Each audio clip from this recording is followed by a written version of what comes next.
वो मुझे कहता था कि तुम छोड़ दो सारा कुछ। मैंने कहा मैं अपने शौहर को धोखा नहीं दे सकती, नेक्स्ट तुम यहाँ पे ना आना। तो वो 2-3 दफ़ा इस तरह आके ना फिर मुझे ब्लैकमेल करना शुरू हो गया।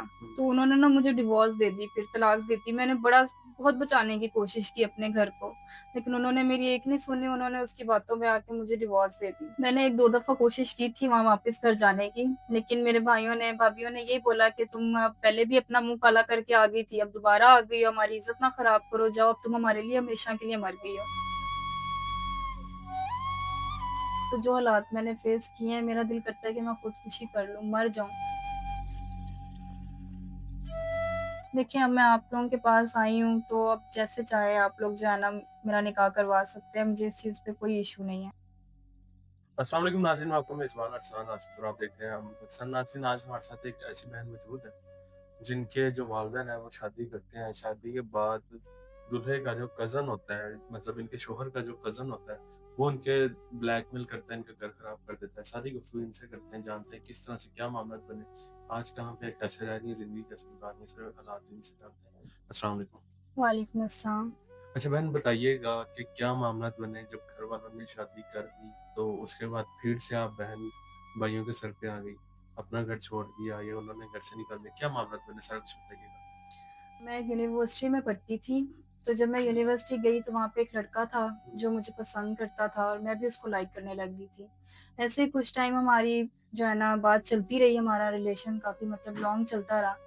जब मेरी यूनिवर्सिटी खत्म हुई तो मेरे घर वालों ने मेरी शादी का सोचा, उन्होंने बोला कि अब तुम घर बैठो, अब तुम्हारी शादी करनी है। तो जब मेरी शादी हुई तो मैंने चुप करके शादी कर ली, मैंने उनसे कुछ नहीं बोला।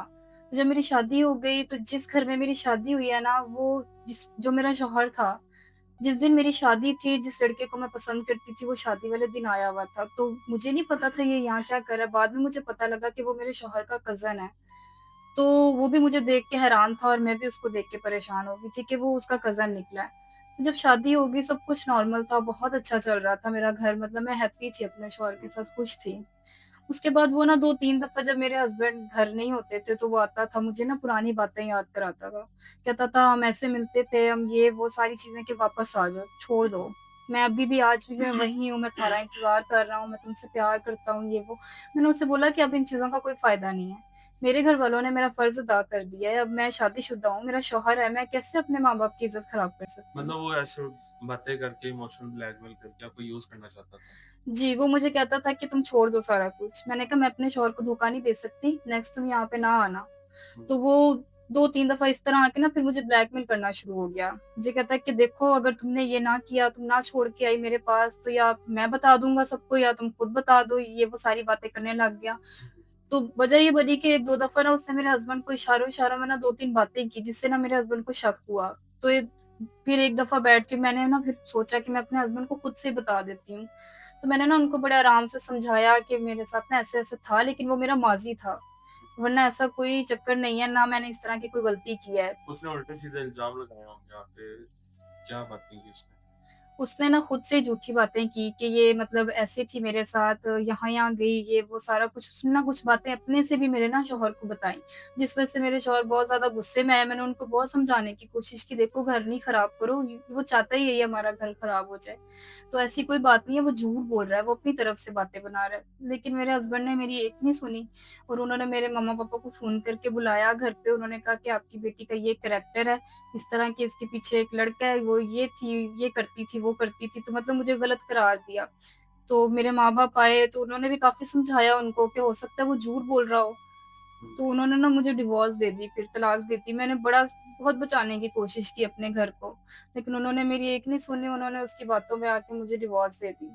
तो जब डिवोर्स देती तो माँ-बाप थे, माँ-बाप को आपने नहीं बताया कि ये मेरे ऊपर, ये मुझे यूज़ करना चाहता है, ये इस तरह के मामला करना चाहता है, इस वज़ह से इसने मेरे शौहर को उल्टी-सीधी बातें की हैं, ये शौहर को बताया, ये शौहर की जो आपकी सास थी उन्हें बताया हो किसी को? आपने कहा नहीं कि ये मुझे यूज़ करना चाहता है, इमोशनल ब्लैकमेल करता है? मैंने अपने घरवालों को बताया कि हाँ, मुझसे गलती हुई है, लेकिन वो जो बातें कर रहा है ना, वो खुद से बातें कर रहा है, वो मेरा घर खराब करना चाहता है। मैं अपने घर में बहुत खुश हूँ, मैं नहीं जाना चाहती, ये मेरा इस्तेमाल करना चाहता है, जिस वज़ह से इसने ना मेरा घर खराब किया है। मैंने उनको सारी बात बताई, लेकिन माँ-बाप तो मेरी बात को समझ गए थे, लेकिन मेरा घर टूट गया था। उसके बाद फिर आप अपने माँ-बाप के घर रही, माँ-बाप होते हैं कि वो सहारा देते हैं, ठीक है, वहाँ पे मिसअंडरस्टैंडिंग हो गई, सारे मामला हो गए, डिवोर्स हो गए। माँ-बाप, बहन-भाई तो सहारा देते हैं। तो आपके माँ-बाप ने आपको सहारा नहीं दिया कभी? देखिए, मैं जब घर चली गई थी वापस तो काफ़ी लोग आते थे, वो बोलते थे कि इसकी शादी हो गई थी, तो ये वापस कैसे आ गई? तरह-तरह की मतलब बातें कर रहे थे, जिस वज़ह से मेरे माँ-बाप भी काफ़ी परेशान हुए हुए थे। मेरी भाभियाँ ताने दे रही थी कि इसका तो करैक्टर ऐसा है, वहाँ पे बस नहीं सकी, शौहर ने निकाल दिया ये वो, जिस वज़ह से ना मुझे बहुत ज़्यादा दुःख होता था, मैं रोती थी अकेली बैठ के। तो माँ-बाप भी कह रहे थे कि हमने अपना फ़र्ज़ अदा कर दिया है, तुम जाओ अब जहाँ जॉब करो, जो मर्ज़ी करो, लेकिन अब यहाँ ना आना, तुम्हारी वज़ह से हमारी इज़्ज़त ख़राब हो रही है। जिस वज़ह से मैंने फिर अपना घर छोड़ दिया। तो जब आप घर से निकली तो आपने आगे की ज़िंदगी का सोचा था कि कहाँ पे रहेंगी, कहाँ पे खाएँगी, कहाँ पे रहेंगी? आजकल का जो मुआशरा है, जो हालात हैं, तो आपने आगे का सोचा था घर से निकलते हुए? जी, मुझे पता था मतलब उस वक़्त पे मेरे पास कुछ भी नहीं था। फिर मैंने अपनी एक फ्रेंड को फ़ोन किया, उसको मैंने बोला अपनी सारी मैंने उसको कहानी बताई। मैंने उसको बोला कि इस वक़्त मेरे पास ना कोई जगह नहीं है रहने के लिए, तुम मुझे बताओ तुम किधर हो? मैं उधर आ रही हूँ। तो उसने मुझे बुला लिया तो अभी 1 महीना मुझे हुआ है, मैं इधर हॉस्टल में उसके साथ रह रही हूँ। जॉब के लिए भी काफ़ी अप्लाई किया 2-3 जगहों पे, लेकिन आपको पता है आजकल के हालात ऐसे हैं कि जहाँ भी जाती हूँ वो या तो बैकग्राउंड का पूछते हैं और पूछते हैं शौहर, अगर आप मैरिड हैं तो आपके शौहर क्या करते हैं, ये वो। मतलब मुझे ना बहुत ज़्यादा गिल्टी फ़ील होता था अपनी जहाँ भी स्टोरी बताऊँ, और कोई तो ऐसे क्लाइंट होते थे कि जो पर्सनल डिमांड रखते थे, जिस वज़ह से मैं जहाँ भी अप्लाई करती थी ना कोई पर्सनल डिमांड आ जाती थी तो फिर मेरा दिल नहीं करता था। इस वज़ह से मैं जो है ना अभी इधर ही बैठी हूँ बेरोज़गार। पर्सनल डिमांड क्या? पर्सनल डिमांड से क्या मतलब? मतलब वो कहते थे कि हमारे साथ पर्सनल हो जाओ, हमारे साथ मतलब हमारी हर डिमांड पूरी करो। हुँ। जैसे कि आपको पता है फिज़िकली सारी बातें वो मुझसे करते थे जो मुझे अच्छी नहीं लगती थी। मेरे पास फ़ोन था वो मैंने सेल किया, मैंने कहा चलो इससे 4 पैसे आ जाएँगे, कोई अच्छा टाइम गुज़र जाएगा, तो अब वो भी ख़त्म हो गए हैं। तो जहाँ पे मैं रह रही हूँ मेरी जो फ्रेंड है वो उसने भी मुझे बोल दिया कि वो हॉस्टल वाला बोल रहा था कि कब तक मतलब आपका गेस्ट यहाँ पे रुकेगा। तो वो भी मेरी वज़ह से परेशान हो रही है, मुझे समझ नहीं आ रही है मैं क्या करूँ? तो अभी आगे आप क्या चाहती हैं? हॉस्टल वालों ने भी बोल दिया, माँ-बाप को भी छोड़ दिया, तो आप वापिस माँ-बाप के पास चले जाएँ, बहन-भाइयों के पास चले जाएँ।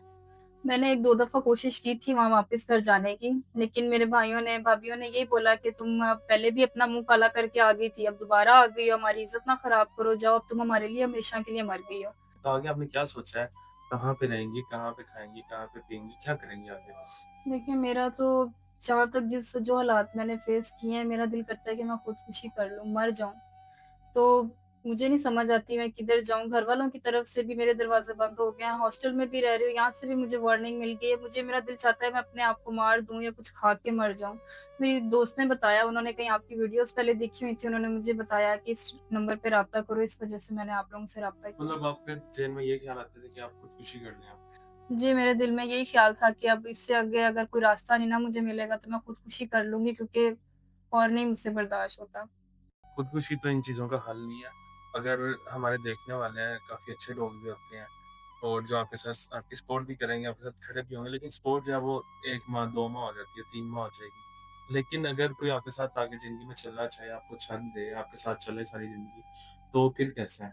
देखिए, अब मैं आप लोगों के पास आई हूँ, तो अब जैसे चाहे आप लोग जो है ना मेरा निकाह करवा सकते हैं, मुझे इस चीज़ पे कोई इश्यू नहीं है। मतलब कि आप अपनी सारी रिस्पॉन्सिबिलिटी वहाँ से तो हम आ गई हैं, हॉस्टल वालों ने वार्निंग दे दी है। अब आप अपनी सारी रिस्पॉन्सिबिलिटी हमें दे रही हैं कि हम जिससे चाहें आपका निकाह करवा दें, इसमें कोई एतराज़ नहीं है आपको। जी, मुझे इससे कोई एतराज़ नहीं है, आप जिससे चाहे निकाह करवा दें। हमारे देखने वाले जो हैं ओवरसीज़ होते हैं, मतलब बाहर के ममालिक में रहने वाले होते हैं, उनकी दूसरी या तीसरी शादी होती है या उम्र किसी की ज़्यादा हो जाती है।